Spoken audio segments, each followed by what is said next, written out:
that's going to create more opportunities, because I am of the firm belief that, out of order comes chaos, and out of chaos comes order. And every market cycle, every change creates opportunities. It's really up to us to change our paradigm and see how we can adapt to it. Have you been thinking about buying your first rental property for some time, or do you already own a bunch of properties? Well, fellow investors, you found the right location to listen and learn from others' successes. Welcome to The Very Real Estate Effect with your host, Axel Mont-Saint-Jean.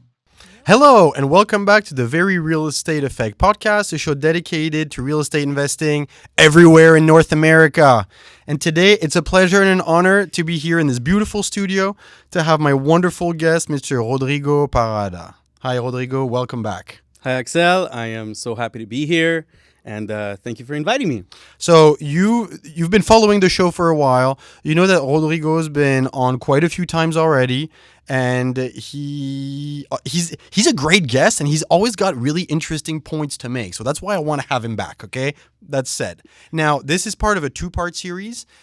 In this week's episode, we're going to be talking about some of the financing changes that have been announced from the CMHC that affect some of the projects that we're working on, and we'll kind of discuss the impact that it's having.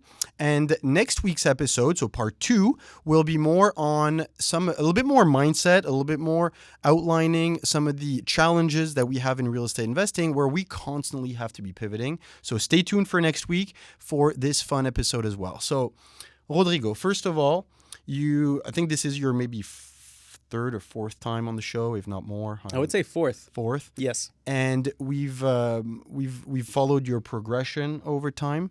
It's been really fun. You have some projects that you started a while ago that are obviously ongoing.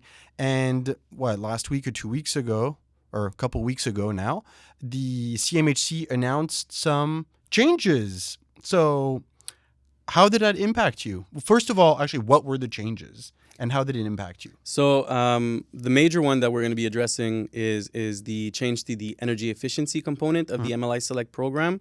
So in a nutshell, at a high level, they basically cut the points in half. So instead of getting 100 points with just energy efficiency, which gave you the level 3 MLI Select mortgage, now the maximum that you're going to be getting is 50 points. So you're either going to have to incorporate some sort of affordability component to your mortgage or accessibility if ever you have that technical ability in your projects. So this obviously impacted a lot of acquisitions across the country and all the different markets that I'm involved in or hear about.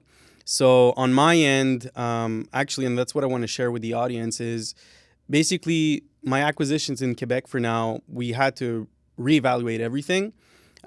Because we basically had a cheat code previously with the energy efficiency. We're going 100% energy efficiency. It was easy because not only was it a good thing for the environment, but from a business perspective, I wouldn't say that it was easy to attain, but it was very accessible. Exactly. That's the right word, my friend. Yeah. So with these changes, it's kind of updating the approach that we have to it. And it just made me reevaluate my acquisitions in La Belle Province. It's the same thing in Ontario. We're kind of seeing the same challenges there. Just a quick side note, but when that change happened, in the first 24 hours, obviously I reached out to my mortgage broker, freaking out over the phone, trying to understand what was going on.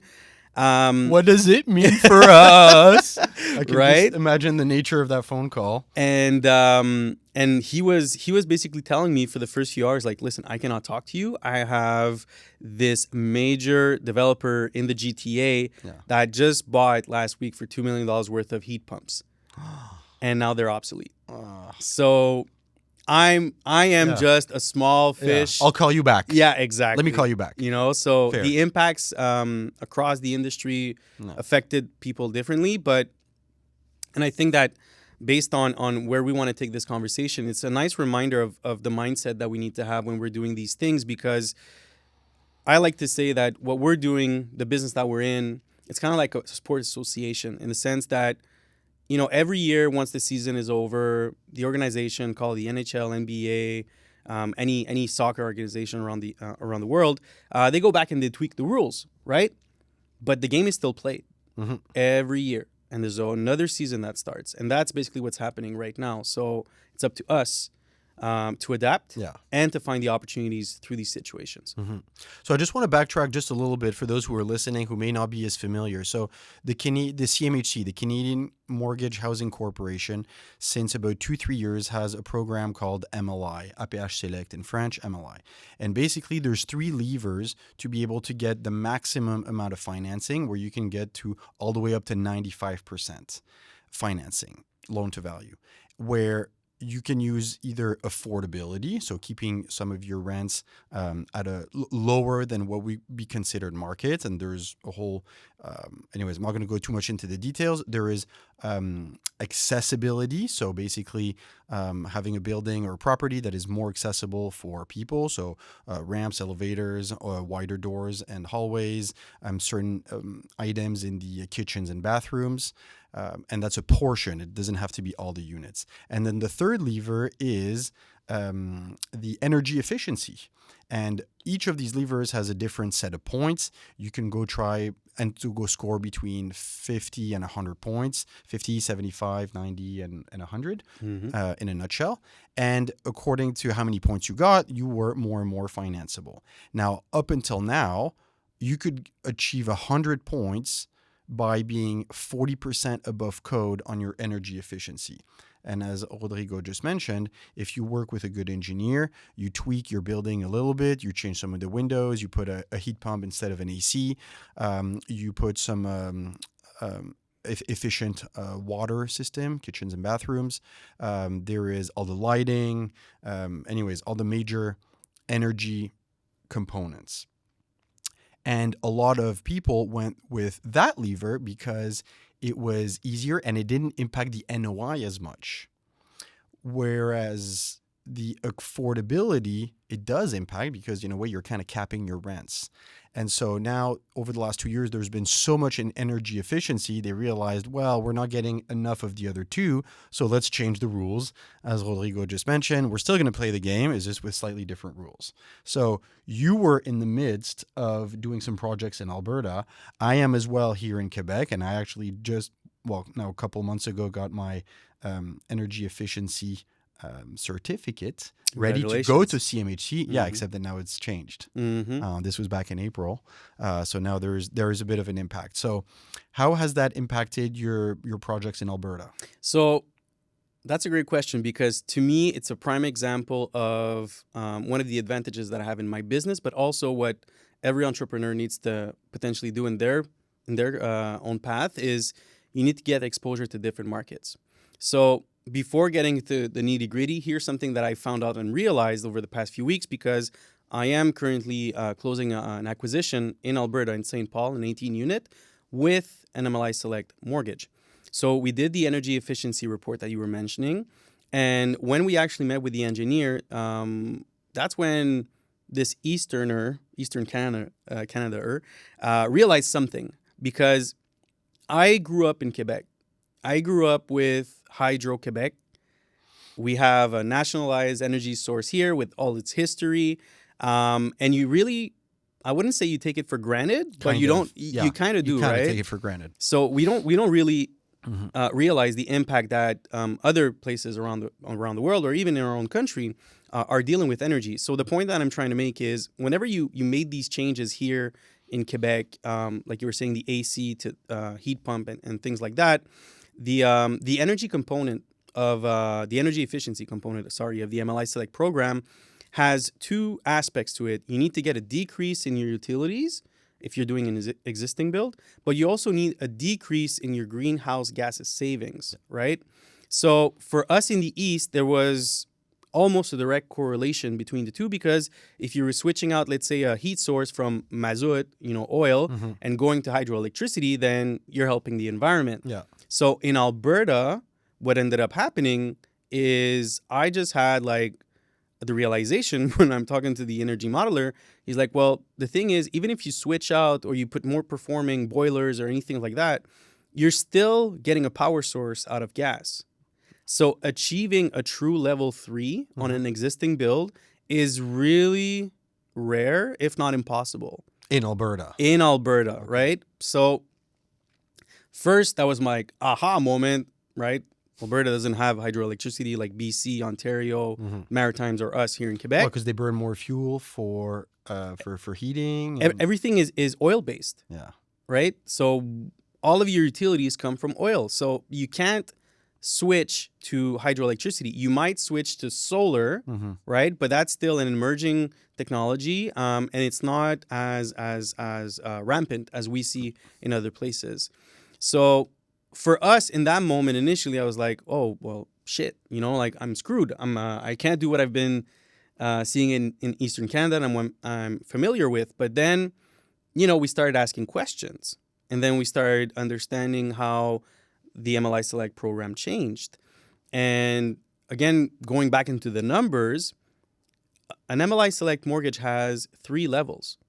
It's attributed once you reach 50 points, 70 points, and 100 points, right? So what we now have to do is go with a level 1 affordability, which is 50 points.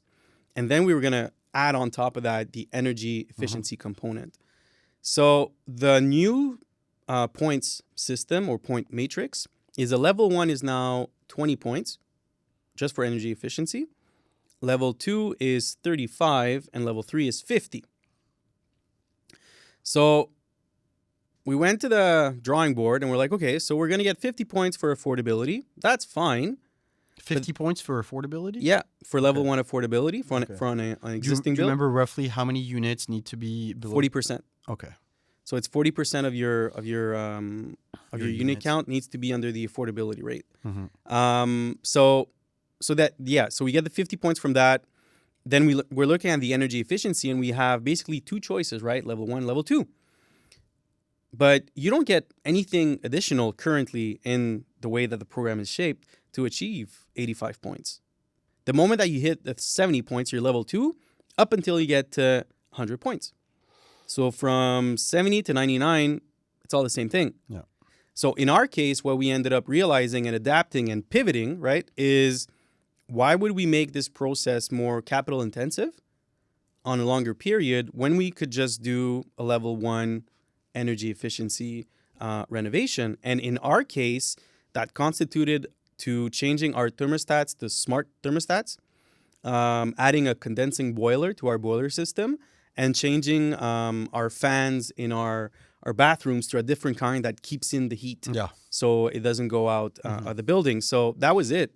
So it got easier actually in that market over there with this new system. So, I think that that's my biggest takeaway right now. And I'm not saying this like to symbolically pat myself on the back, but this is a confirmation that if I want to keep on having the level of success that I've been having, I need to start educating myself more about the different opportunities and markets and realities out there, so that whatever ends up happening, we're able to adapt and still thrive, right? And that's the most important thing. And I like the fact that you bring up the energy.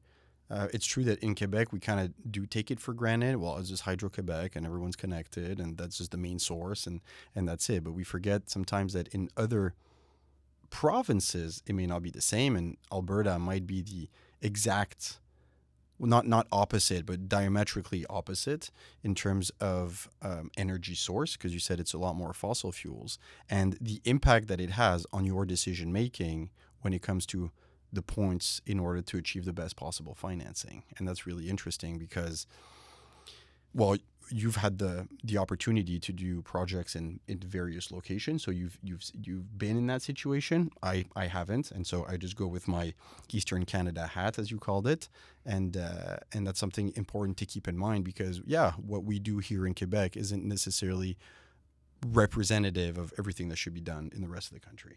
No, and on top of that, another thing that we found out while doing these acquisitions and these optimizations over there is the rate of your utilities is something that is constantly updated, right? So whenever there's a change of ownership in an asset, the contract is renegotiated with your energy provider.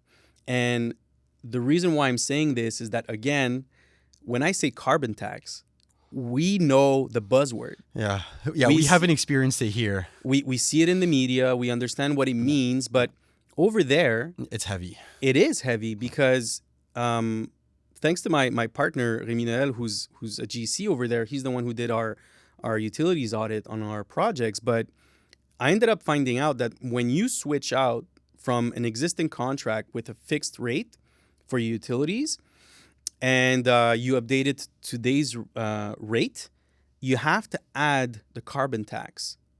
And that's roughly a 25% increase on your cost. So again, we talk a lot about the importance of having your due diligence done properly prior to acquisition. Definitely. This is another brick potentially laying on people's head when they're going over there. If you're not aware of this, it will mess up your numbers a lot if you're not factoring in at acquisition. So all of that combined makes it so that you still need to adapt to the conditions of where you are buying. And even though I'm saying this and I'm, 25% utilities cost, does that mean I'm not looking to acquire over there? Hell no. No, you just need to take it into account. That's it. That's exactly it. It's part of your negotiation. It's part of your analysis. It's part of your investment thesis when you're talking to the different stakeholders that you're going to be working with. So, it's still play ball, Yeah, we've been fairly sheltered here with regards to the carbon tax. It hasn't hit us, and I had seen pictures of, I think it was a gas invoice in Alberta, and the actual cost of the gas, and then the carbon tax, and then all the other taxes, and it was more than doubling the amount versus what was actually the cost of what was consumed. Yeah, it's a different reality, right? At the end of the day, it makes me appreciate more what we have here. Does it mean that one of them is better than the other? No. It's not. But different realities, right? So it's up to us as the entrepreneurs that we are, that we need to adapt to it and just make sure that we get the maximum out of it, really. Yeah. And the way that I'm seeing things shifting with this change of policy and this election cycle that we're in, and I'm getting into a bit of more an opinion piece. Yeah, but that's fine. We're interested in that. So as I get older, I'm starting to become more and more apolitical, if that's the correct term. Well, basically, it is what it is. I don't pick sides anymore. I just adapt. And what I'm noticing or realizing, and again, this is my opinion, but if I can go back to the affordability component of the MLI Select program, the data that's currently being used in the industry are numbers from 2019, right? So think about that. What numbers from 2019? The affordability, the median income that's used. I had seen some for Quebec that had been updated to 2022. I asked my broker recently, but we can check it out after. Yeah. Okay. So 2019, right? So when you think about it, if that's still the case, 5 years ago. Yeah, pre-COVID. Yeah, 5 years ago. Different world changing, different world. So because we are in an election cycle, and we've been seeing announcements by the federal government where, they're I'm not going to say that they're electoral promises, but it's kind of it smells like it. C'est opportun. Yeah. I don't believe that the document for the median income is going to be updated prior to the next election, which is in 2025, because that would be going against what that political party stands for, right? They just came out with the capital gains tax change, right? Going from 50 to 65 or 66%, which I don't think is still enforced, but I mean, they're going forward with it from what I saw. End of June. And I think that was what it was, but I don't think that Freeland when actually presented it, I'm not sure. But all that to say that I don't see this changing for the next year or whenever that's over. So we still have a period of time where we can take advantage of what is currently in place. That's going to create more opportunities, because I am of the firm belief that out of order comes chaos, and out of chaos comes order. And every market cycle, every change creates opportunities. It's really up to us to change our paradigm and see how we can adapt to it. But yeah, I don't see this changing anytime soon, unfortunately. It's a good point, and we really do need a lot more affordability. That's the issue, and I understand why. And we've been in that situation in doing projects that were going all in energy efficiency because it was, in a way, the easiest to achieve. It's good for the environment, and you weren't having an impact on your economic value. Now with affordability, you are, and because the program is only 3 years old, we actually don't really know what's going to happen when people sell, when people want out, when all of this. So it'll be interesting to see how that all plays out. What you've outlined to me is a great segue to what we're going to be talking about next week with regards to the importance of always being able to adapt and to change. And I actually look forward to this conversation. So thank you very much for joining us this week on the episode. If people want to get in touch with you, what's the best way to do so? IG, Rodrigo_@Astra. I'm on Facebook. It's my name, Rodrigo Parada. Or on LinkedIn, if ever you're on that platform, Rodrigo Parada. And there you go. If you have any questions, get in touch with Rodrigo, and he'll be happy to jump on a call and explain certain things. Thank you for coming on today. As usual, research your market, make some offers. We'll talk to you next week. Thank you.